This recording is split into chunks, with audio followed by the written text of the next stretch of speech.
Welcome to Moneyweb at Midday, the actuality news show, offering unique insights and in-depth analysis, featuring South Africa's top business leaders, newsmakers, and analysts for today's professionals. Your host, Jeremy Maggs. Hello, and thank you for listening to Moneyweb at Midday. In the next 30 minutes, I'll put some context around the numbers, perspective around the politics, clarity around the choices facing us in South Africa. A warm welcome. I'm Jeremy Maggs.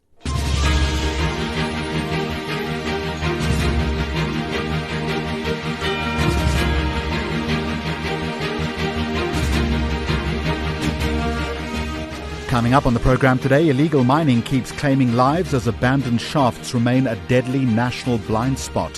A fresh push to nationalise pharmaceuticals raises a bigger question about who should control South Africa's medicine supply. Sky-high executive pay is back in the spotlight as boards face tough scrutiny for signing off excessive packages. And South Africans love loyalty rewards, but the growing maze of cards and apps may be costing consumers money. It's Friday, the 14th of August.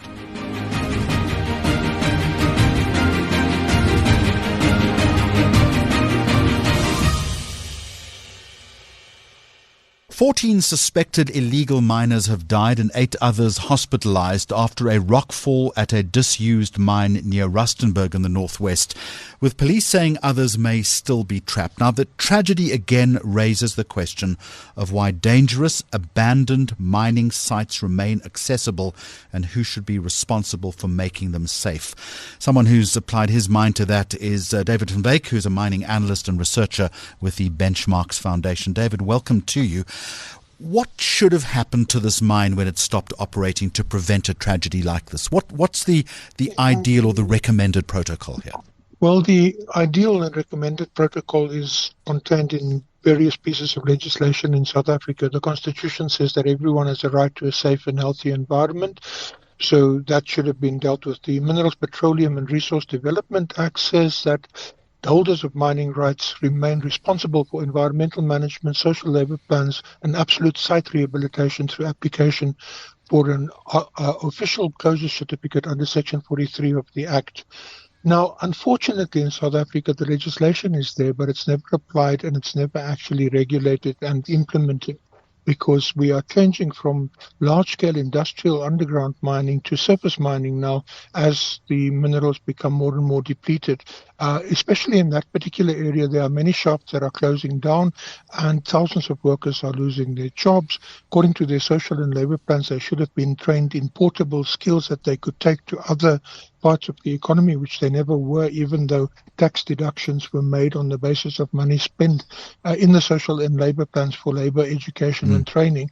And then, of course, the National Environmental Management Act, it imposes a lifetime statutory duty of care, according to Section 28, for any environmental degradation, damage and so on caused, and we don't always see the environmental degradation on the surface, because once you go underground, you also degrade the water systems, the geological structures and so on that are there, which also is an impact, especially in places like Rustenburg, where you've got a lot of seismic activity around faults all along the Magaliesburg area, which can cause earthquakes and so on, just like in Johannesburg as well. So, David, given that the legislation is there, but there's a problem of accountability and implementation.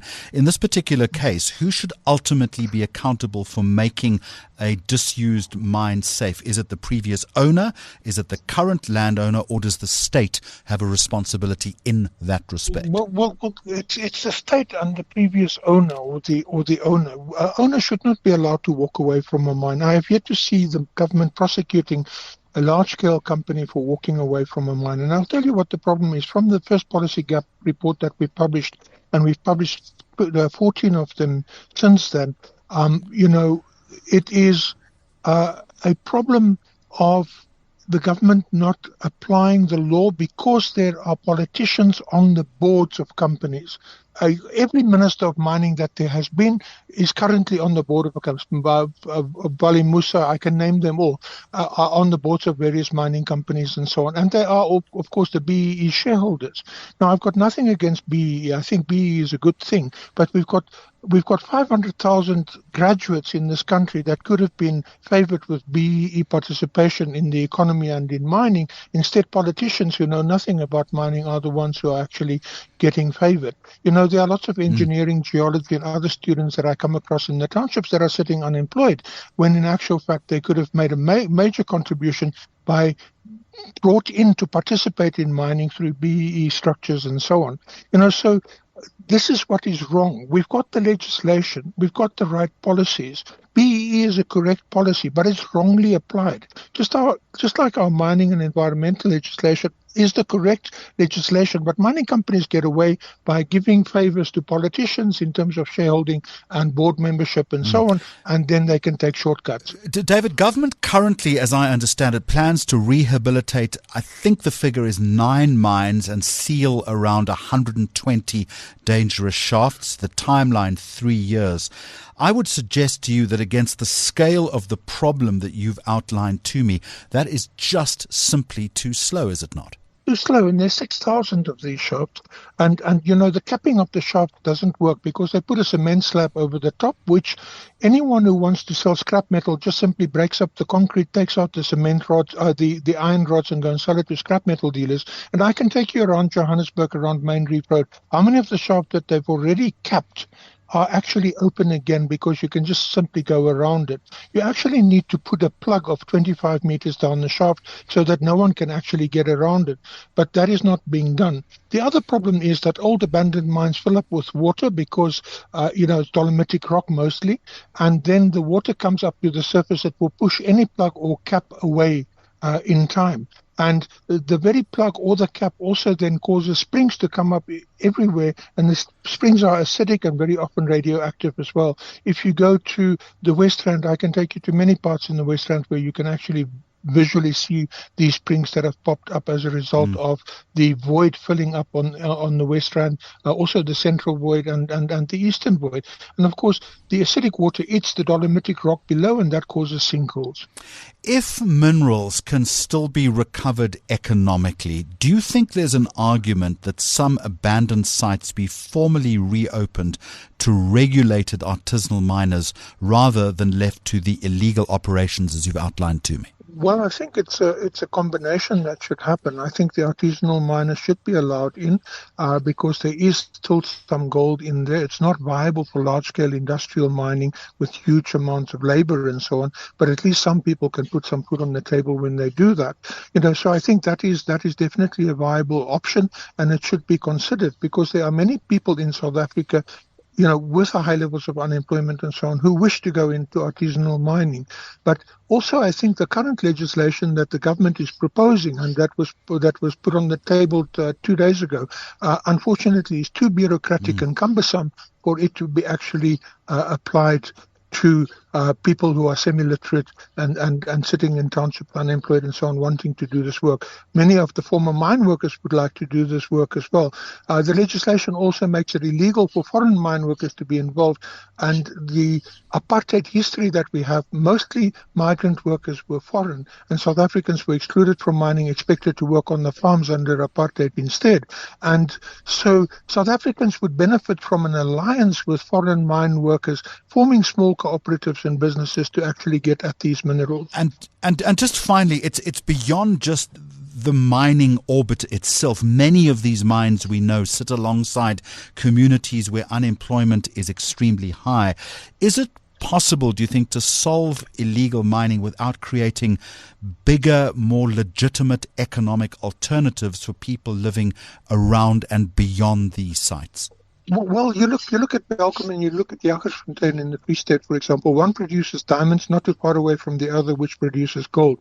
During the arms deal, a jewelry factory was actually set up in Virginia that jewelry factory failed because they paid the women who worked there less than the taxi fare to get there, and all the women walked away, and they imported cheap labor from Peru instead.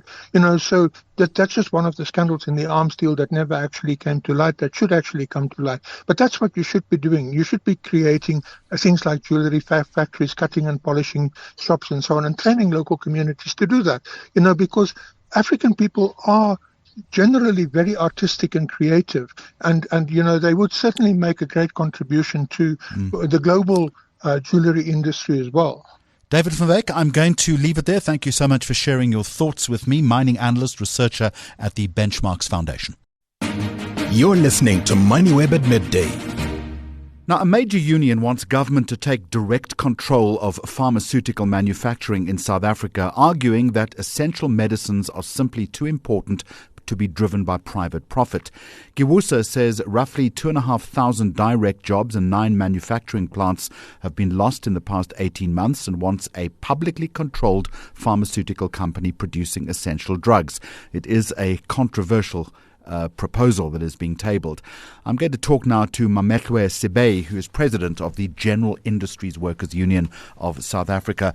Mametlwe, welcome to you. Why nationalize a 150 billion rand industry rather than fix what is preventing private pharmaceutical manufacturing from succeeding? Why are you going for the former? Well, the problem is that for a privately owned and monopolized pharmaceutical industry, production of medicine is about profiteering and not investment in life-saving medicines, but also active pharmaceutical ingredient that goes into making that medicine, so that we provide, life-saving medicine at an affordable and accessible rate to everybody, including the poorest of the poor, who do not have any means of paying at any rate whatsoever. And the problem is that government, instead of focusing on that, they've simply switched off to a cheaper import, mainly from China, from India, where you have a situation wherein today, 75% of the medication is actually imported, only 25% locally manufactured, and 100% of active pharmaceutical ingredients that goes into making that medication is imported. So local production is plummeting, jobs are being lost, 2,500 already in the past 18 months, and 10,000 more are threatened. Right. It's clear that this is not sustainable. So let me pick you up on the jobs. You claim 2,500 jobs, 9 plants have disappeared in 18 months. What evidence does your union have that state ownership would have prevented those closures? Well, it is very simple. The problem is the state itself is a main market of the pharmaceutical products. It's responsible for a big part of the health sector that is servicing over 80% of the population that depend on the public healthcare sector. As I've said, they switch on to cheaper imports. And of course, to say that they must simply buy an expensive import because of profiteering, privately owned monopolies, is also an attack on the public healthcare system that is already crumbling. What we are saying is that a public ownership that will make sure that medication is produced for need, but also without any profiteering, would make that affordable. But obviously there are issues with experiences of state ownership. What we are saying is that we want state ownership on the basis of democratic control and management of the working class. As I've said, universities are an example of how democratically managed public services actually can be able to function efficiently and effectively in delivering quality public service. Let me put this to you. The Competition Commission, as you well know, can already act against alleged excessive pricing and abusive dominance. Why isn't stronger competition enforcement a better solution than state ownership? The problem is profit as a motivation on and by itself. So what Competition Commission says is that lots of these pharmaceutical products are regulated, as you would know, but regulated in the interest of profiteering, like fuel and so on. Because once you accept the principle of private ownership, you must accept that investors invest for the purpose of making profit.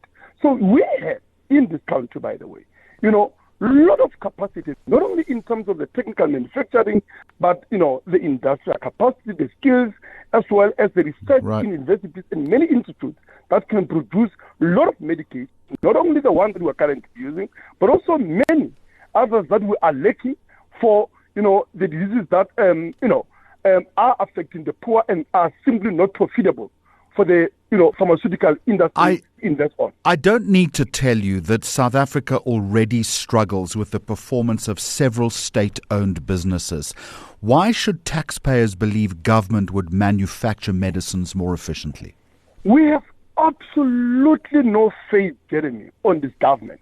What we are saying is that put that state ownership or public ownership under democratic working class control. What do we mean? Let's take an example of, public education and public, healthcare.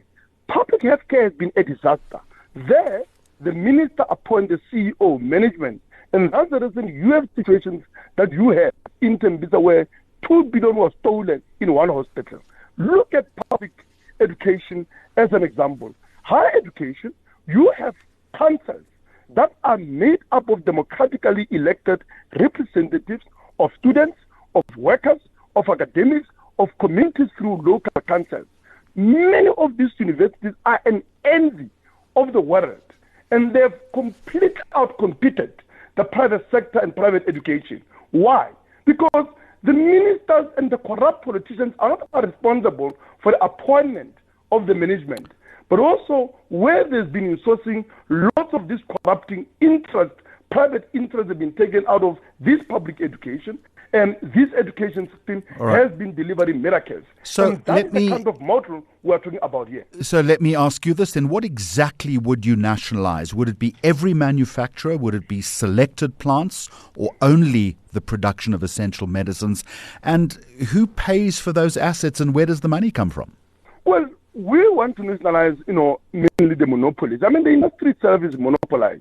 At COC, where we are organizing as GUSA, we are currently negotiating the retrenchment of about 250 workers.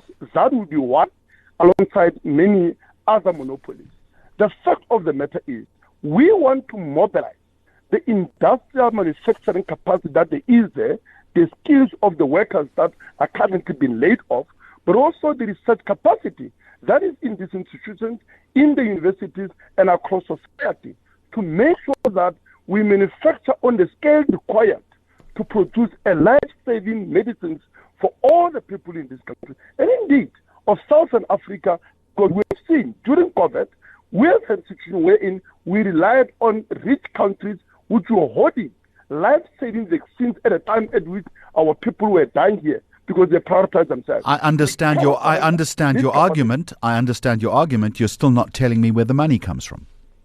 Well, I mean, nationalization already, by the way, lots of these, of these pharmaceutical industries are actually, being subsidized. But that's not even the point. The point is that you nationalize and expropriate with compensation based on a social need, meaning you only, of course, compensate for those interests like pensions of workers that are invented and other public interest monies that are invested in this. We do not think that profiteering, parasitic. You've made the point about profiteering. You've made the point about profiteering. You're still not telling me where you're going to get the money.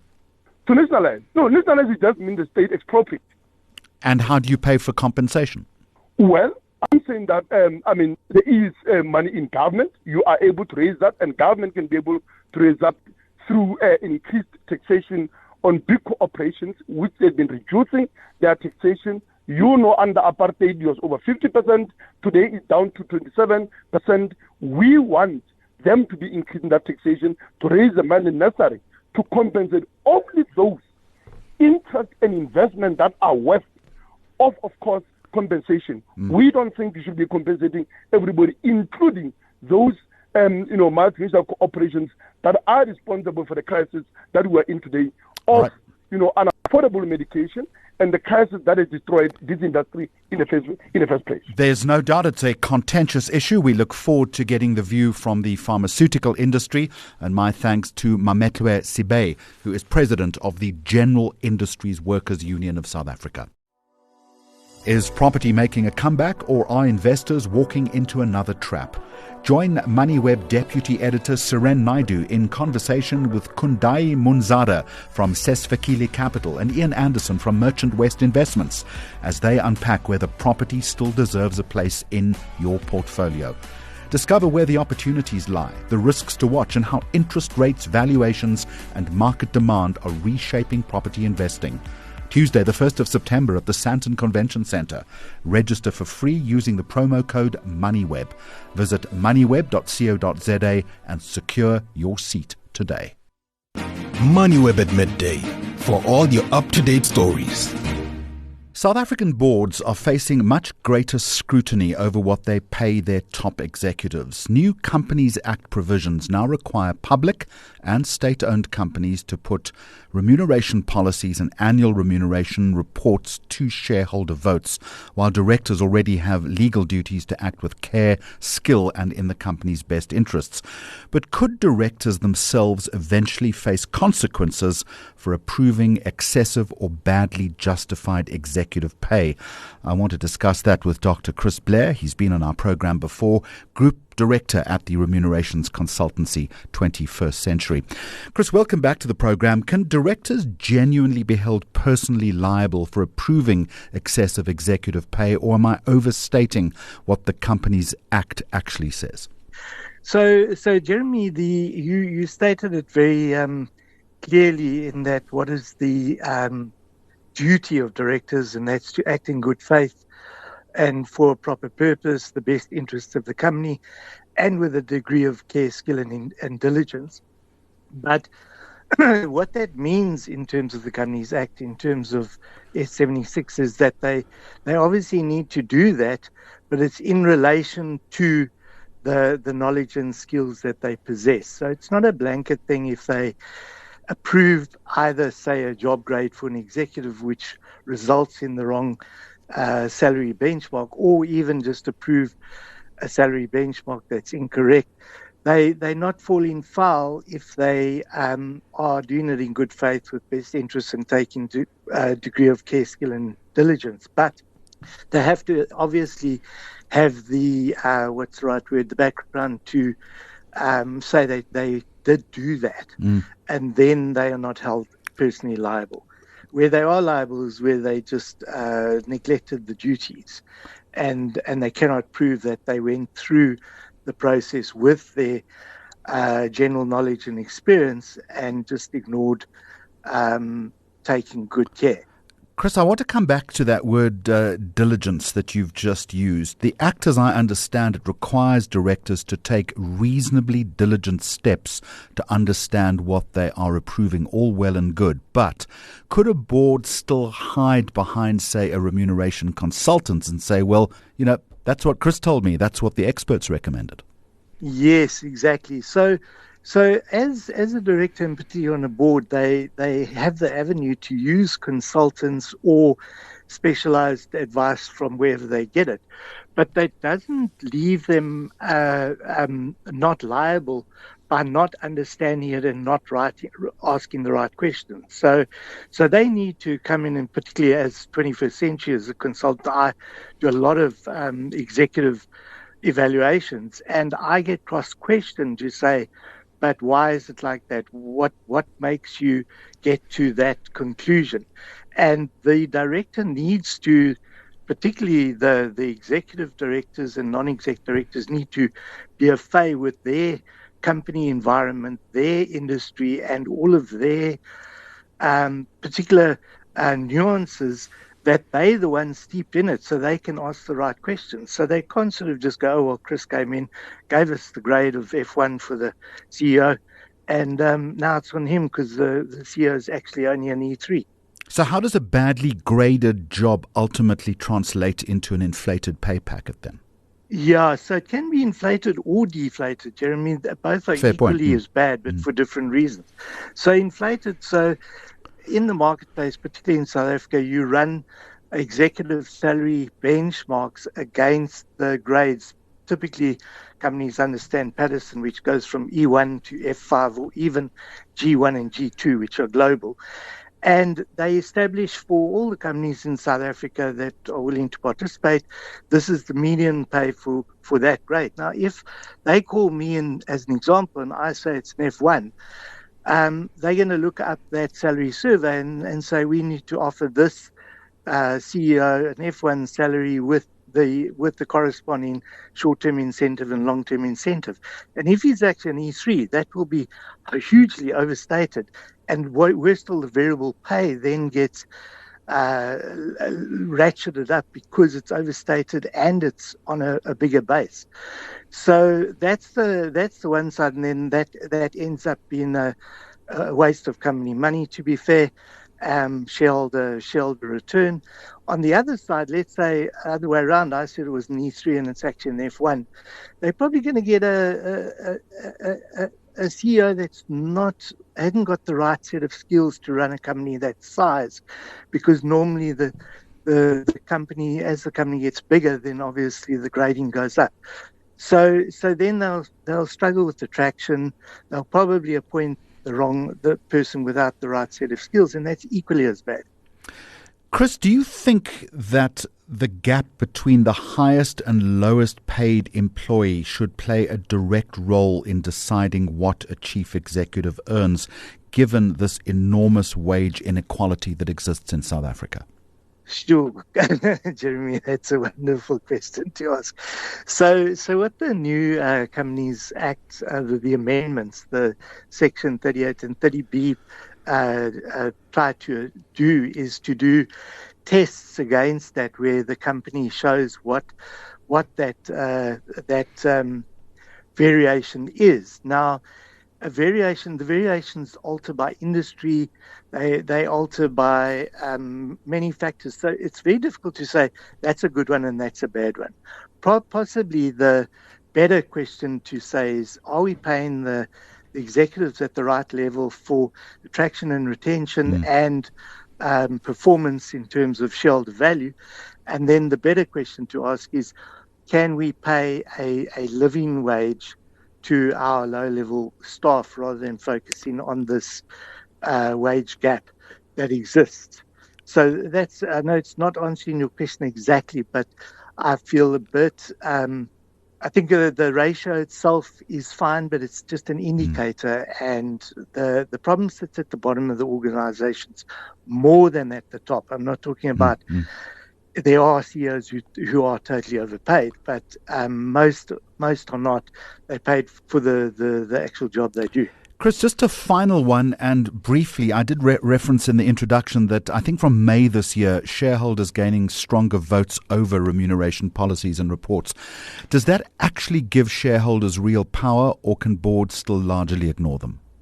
I think it's really got quite a lot of teeth now, because particularly on these two votes, the one is on the remuneration policy, and that gets voted in for 3 years, and they can't make any changes without going back to the shareholders in those 3-year period.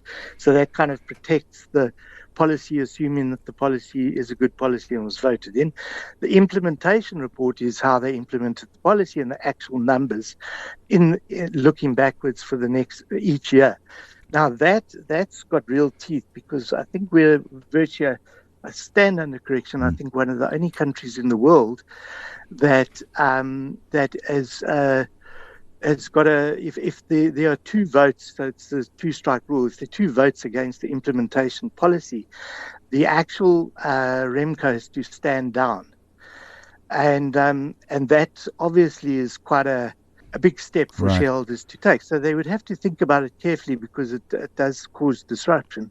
But if they're really unhappy with the way the policy's been implemented, assuming the policy got a good vote, then they can at least say, no, we're not going through this. And then the board has to go back to the shareholders and show them how they've rectified whatever the shareholders were unhappy with. Dr. Chris Blair, I'm going to leave it there. As always, thank you very much indeed, Group Director at the Remunerations Consultancy 21st Century. You're listening to Moneyweb at Midday. Now, South Africans love loyalty programs, but actually using them is becoming, I think, increasingly complicated. Listen to this number. The average consumer now belongs to around 9 schemes with cards, apps, barcodes and passwords all competing for attention at the checkout. The argument is that the next battle in loyalty is not going to be about offering more rewards, but maybe making the rewards we already have easier to use. I want to explore this in a little more detail. I'm in conversation with Byron Rode, who's founder and chief executive officer of My Cards. It's an app, I understand, that allows multiple card storage. Byron, welcome to you. And are loyalty programs these days genuinely saving consumers money or just primarily designed to make us spend more? Hi, Jeremy. Thanks for having me. Great question. I think they serve dual purpose. I think overall we are definitely, as a South African consumer, always trying to look out for a good deal, and I think loyalty does have that. But I think it helps the business to grow their brand and get a little bit more sale. All well and good, but as I'm having this conversation with you, I've opened my wallet. I'm looking at my loyalty cards. Byron, if I drop my wallet on my foot, I'm going to break it. And this is the question. If consumers belong to an average of 9 programs, I think that's the correct number. Do you think retailers have created too much complexity in pursuit of loyalty? I definitely agree that they have. I think there's just too many apps these days, too many different programs, and that's exactly what My Cards aims to simplify, is the convenience factor. You shouldn't really have to have multiple things, multiple programs, multiple cards everywhere, and the idea is to give them in a one convenient app that's easily accessible to you in your phone, which you carry with you at any given time. And your argument is that people leave money on the table simply by forgetting to scan their cards. I mean, I understand that because often it's just a mission sometimes. How significant are those lost rewards in real rand terms? Have you done any quantification on that? Yeah, there's some definite significant loss. I use loyalty programs myself, and I will tend to purchase where I can get the best benefit. In some cases, up to 25 to 30% can be left at the door if you leave your card behind. Or, no access to a certain special where you get buy one, get another free, for example. So there are a number of opportunities that are lost if you don't have your card with you. But the bigger issue, I guess, is that many of us just don't understand what our points are worth and how to redeem them, but particularly about the value that is sitting on our card. Exactly. And as well as what you can do with that value and how you can stack them and where you can utilize them, where you can double up on certain rewards at certain petrol stations, for example. My Cards is releasing a money tips part of the app to our premium subscribers that will give access to those little tips and tricks and give them better support for these loyalty programs.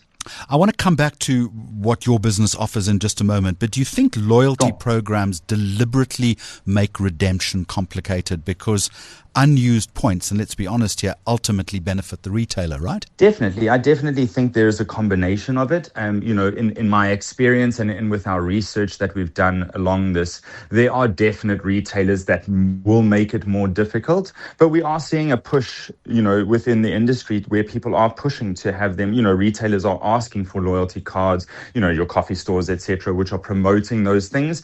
And I think it comes down to loyalty is more than just the points as well, and making customers feel like they are VIP. So if I put all my loyalty cards onto one platform, and this comes to your offering, what specific information are you able to see about me and my shopping behavior that would ultimately benefit both the retailer and the consumer? We can take some anonymized data in terms of shopping behavior, so we can see when consumers are most likely to spend, what times of the week and of the day, obviously, and depending on what information is stored, what retailers they're using. We keep that information. It's your personal information. We don't want to know as much about you personally, but we want to look for behavioral patterns. And we can see that. We can see if you choose to shop at one retailer and then go to the next, if you are shopping around for specials, for example, we can tend to notice that in your behaviors, and also notice regular behaviors, somebody that may shop at one retailer once a week and another only once at the end of the month, for example. And that's extraordinarily detailed data. There's also the argument that customers maybe are trading privacy for discounts. I think there is an argument for that in some way, and I think loyalty tends to lean towards a discount. But I think if you look at the statistics, 77% of South Africans are a member of a loyalty program of sorts. The 9 is obviously the bigger number.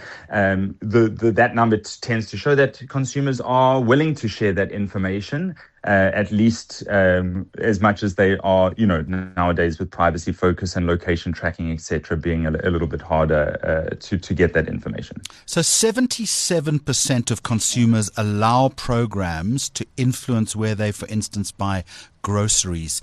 I'm wondering whether loyalty is now powerful enough then to override price competition. I think there is definitely a way towards it, and I think you can see that within the retailer programs that are happening, at least in the data that we can start to see. Specials are tend to be driven towards loyalty programs rather than away from them. So, we'll see different retailers hedging their bets against each other. One will offer a certain special on their retail program. The next retailer all of a sudden offers it on the other side. So it's definitely influencing decision making at a retailer level. And just a final question then, do you think with household budgets under pressure, consumers should be treating loyalty rewards as part of their broader financial planning, or do you think that might be overstating their value? Look, I think it's very difficult to tell what the average person is doing with that. But if I take my own experience and I take the experience from our consumers that give us information, I think loyalty does drive decisions and behaviors around. It certainly does for me, as I've mentioned. I will tend to shop where I know I can get a discount if I'm looking for a particular product. And I think, we're technically we're value conscious as South Africans and are always looking for a good deal. Byron Rode, thank you very much indeed. Founder, Thank Chief you. Executive Officer of MyCards. And that is our program for today and, in fact, for the week. You've been listening to Moneyweb at midday. We're here every weekday at noon with the latest in current affairs, the economy and policy. You can always catch the podcast version a little later. Thank you for making us part of your day. Until next time, goodbye. Listen to the daily live stream of Moneyweb at midday or download episodes on moneyweb.co.za, the Moneyweb app, Apple Podcasts and Spotify, or follow Moneyweb News on social media for more updates. Moneyweb, your trusted source for business and investment insights.